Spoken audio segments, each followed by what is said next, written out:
Hello everyone, today is Tuesday, September 15th, 2020. My name is Evan. Welcome back to another midweek stock market analysis video. We're going to jump right into the action here with our technicals dashboard. You can see stocks finished the day here positive across the board. The Dow Jones eking out just a positive gain here, 0.11%. The Nasdaq 100 was the leader today, up 1.6%. And if we look over the 5-day change numbers here, we've got strongly positive returns over the past 5 sessions, 2% for the Dow SPY and IWM, about 3.5% here for the Nasdaq 100. If we look at some of the major indices versus these key simple moving averages, we're still above the 200 SMA and the 50 SMA across the board. The 100 SMA, the 10 SMA, a little more mixed. The Dow, the SPY, and the Qs are below it. The IWM poking its head back over the 10-period simple moving average. If we take a look at sectors on the 5-day performance grid here, biotech shot to the top of the list, had some big M&A activity and general sort of news announcements and sector space over the weekend, up 7.17% for IBB, followed by XLB and XLK, so technology, materials. And on the downside, the bottom 3 sectors, energy, financials, consumer staples, only one of those is red. That's energy, down 3% over the past 5 trading sessions. 5-day performance for major markets, emerging markets at the top of the list, and ACWX, international markets, at the top of the list. That's something we have not seen in quite some time, to see those two back-to-back at the top. USO, crude oil, number 3. On the downside, VIX, natural gas, IEF, that's the mid duration, sort of 10-year duration for the Treasury bond, U.S. Treasury bonds. So let's jump into the charts here. Let's try and make some sense of this action. We've got our equity market grid open here. We've got our custom smart trend filter indicator applied to all of these charts. These are the green, red, yellow dots that measure trend and strength of trend based on price and volume, and the white dashed lines are price itself. So we're looking at a weekly time frame here, weekly picture, and we've basically got uptrends across the board, no changes here throughout the course of this week. We've had buy signals in effectively all of these markets,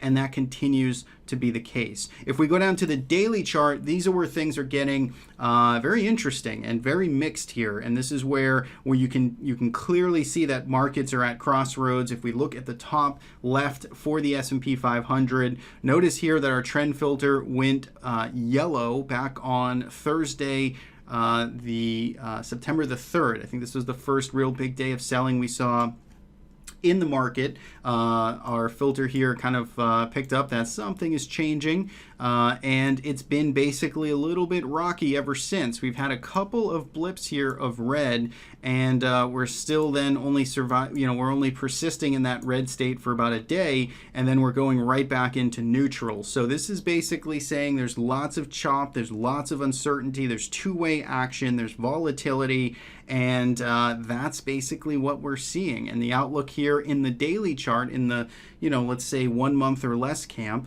is basically saying that things are uncertain right now. They're not holding outright bearish. They're just mixed, and they keep kind of dancing in and out of the different states here. If we look at the Nasdaq 100 in the top right, you can see we finally are getting some consecutive red here, right? And we've talked about how this is the first transition down for Nasdaq in many months of this recovery, and we're finally starting to see just much more mixed action and indecision here, specifically for the Nasdaq 100. And we're specifically calling out this time frame, right? Time frame absolutely matters, and we're saying that there's uncertain price action here, and right now it's a bearish signal in the short term for the Nasdaq 100. That is the trend outlook until this can prove otherwise. In the bottom left here, Russell 2000, you can see went bearish trend back on Wednesday of last week. It stayed in there for about 4 days. It turned back up today on Tuesday.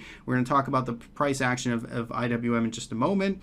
And then if we look at the ACWX here, this is the international markets. We said how they were at the top of the relative strength list. Well, they're actually green here on our trend filter. And notice, just spent a lot less time in this chop and uncertainty. This is an interesting development here. We'll see if it carries forward. We'll see if it can persist for the close of this week. But some outperformance there, sort of across the pond. So if we look now at some of the specific price action, and let's jump into our candlestick charts on a daily chart.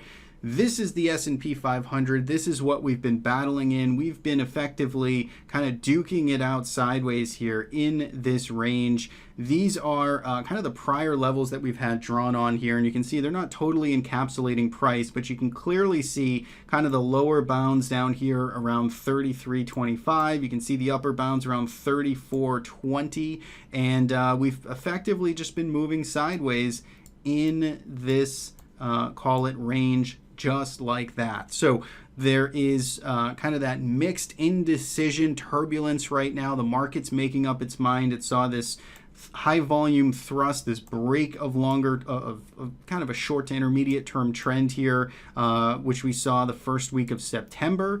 And now we're just consolidating sideways, and it's kind of up for anyone's game right now on whether the sellers can make another second leg lower, or is this all the bears have? Did the sellers exhaust themselves? Dip buyers going to come right back to the rescue, put in a higher low, and start resuming this trend to the upside? That's what we're waiting on right now. And what we've effectively gotten here is this was the, I'll call it the low here. This was the last impulse day low here on the 8th. For Tuesday, we bounced higher the next day, we slammed back down, and then we tried to break down. This was Friday, so this was on our Friday recap. We talked about this. We effectively tried to move lower, but we rejected those lower prices. So we put in a little bit, you call it kind of a double bottom there. I know it's not a pure sort of classic definition of one, but it's, for the most part, it resembles one here. And it brought us back to the top end of the range where we ran into some resistance here in today's session. So that's what we're sort of working with. We've got this, call it relatively tight range. It's only about a 2.5% from low to high range here. And we're basically trying to figure out if this market's had enough selling or if there's another drop to come. Right now, we failed at this short-term resistance around 3,400. So what the buyers are going to want to see is us to just sort of take out this high here to get back above where we failed 3 days now. So we failed here, we failed here, we failed today. So to get back above this area and start putting in some structure and higher lows here is what we're, what the bulls definitely want to see.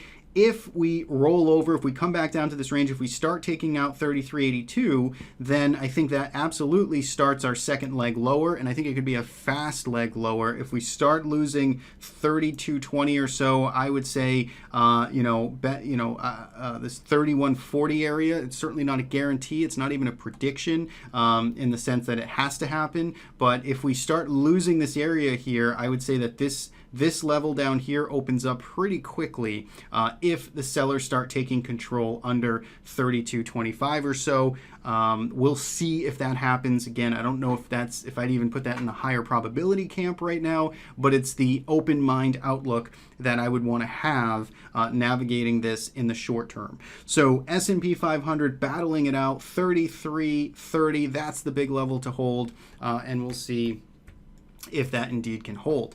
The Russell 2000, I think, is actually pretty interesting. We've talked about the Russell here as a potential trade idea and some actionable levels to pay attention to. Notice today it closed back over 153. So 153 or so, it's basically been our line in the sand where we said if the Russell can start to close over 153, then it has some good potential to lift back up into here, to maybe get some more rotation, to maybe act as a leadership kind of group.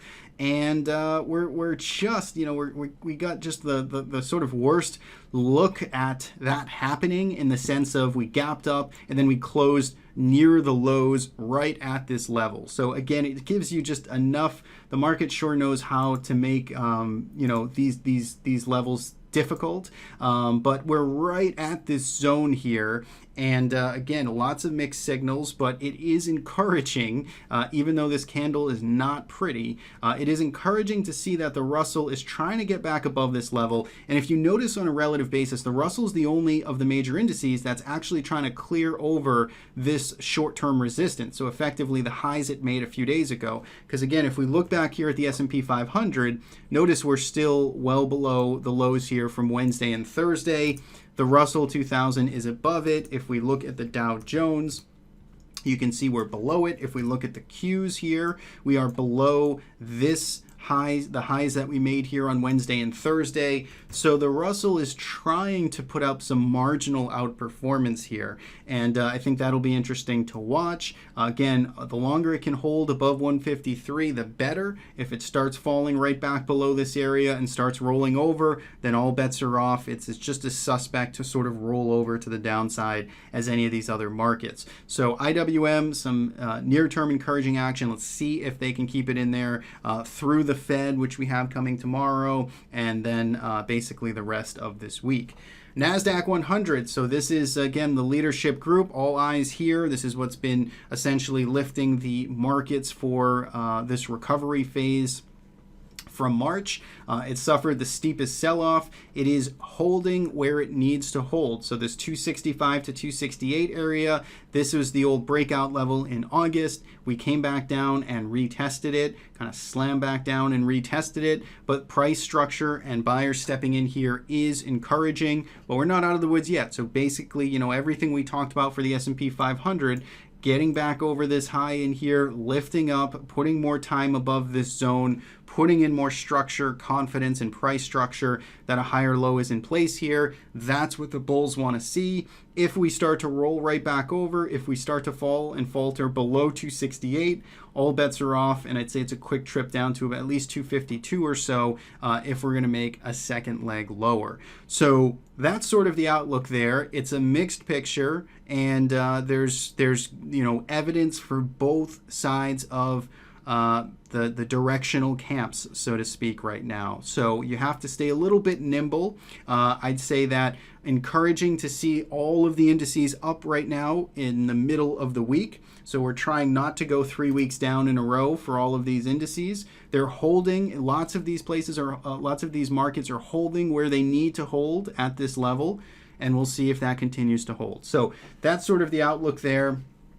If we go to some of the other major markets, which I do want to talk about a few of them, not the top two, but VIX. The VIX continues to unwind here, and that I think has been encouraging. So just as, remember when the VIX was going up while the market was going up about 2 weeks ago, that ended up mattering. In other words, the VIX had it right in the sense of the market ended up getting that, that was the genesis of this big correction we saw, or the correction we saw just about a week or two ago. Well, now we have the VIX that was going down while the markets were selling off as well. And so what we're getting here is the VIX sort of getting it right again, is we're getting these bounces back up to the short-term resistance areas, and it's encouraging. And technically, I know the VIX is not, you'd have to look at the VXN for the Qs, but the same kind of goes in store here because the VXN has been selling off over the past 6 days. Same thing with the spot VIX. So I do think that has been encouraging. You can see VIX tried to hammer it out a little bit today. It's trading around 25, still historically elevated levels, but it is encouraging to at least see that the VIX has been pulling back while the markets have been, kind of trying to stabilize here. So if that action continues, if we continue to see the VIX fall, then I would say that increases the odds, that the market is going to in fact hold here and continue its bounce higher. So VIX is another good thing to keep an eye on. We've been talking about that, and so far, so good there. If we go to commodities generally here, you can see GLD still moving sideways, silver moving sideways here, oil's in a bearish trend, commodities are now in a bearish trend. Those are some new developments that have happened here over the past couple of weeks. I do want to finish the video looking at Biotech, because I think that is pretty much the big story for this week. We saw IBB kick off the week here with a 5.5% move to the upside, highest volume that it's seen in the past couple of months. So we saw a nice kind of change of character here for IBB. It's not quite out of the woods yet, but it is certainly a day to take notice. So look at the gap and go that we saw here. We gapped up basically up at 5-day highs, and then we just surged throughout the session. We added to those gains today. If we look at a weekly chart, we've got a little bit of a kind of a gap and go here on the weekly as well. We've been selling off on this time frame, and if we look, just even further here, you can see that this is all occurring now, trying to get back above all of this structure. Maybe even a monthly chart would just show this a little bit better. So if you look at the IBB on a monthly chart, again, you can see this 4.5-year range that had been developing. We're right at the top end of it. We tried selling off, and I think, again, if we can start getting more clearance over about 138, 139, then this, this can really start to move to the upside. And MACD there on the monthly chart still looking good. So it'll be interesting to see how this finishes out the week. Can it hold on to those gains? These are all things we want to be paying attention to, but it does seem like IBB is starting to get that turnaround.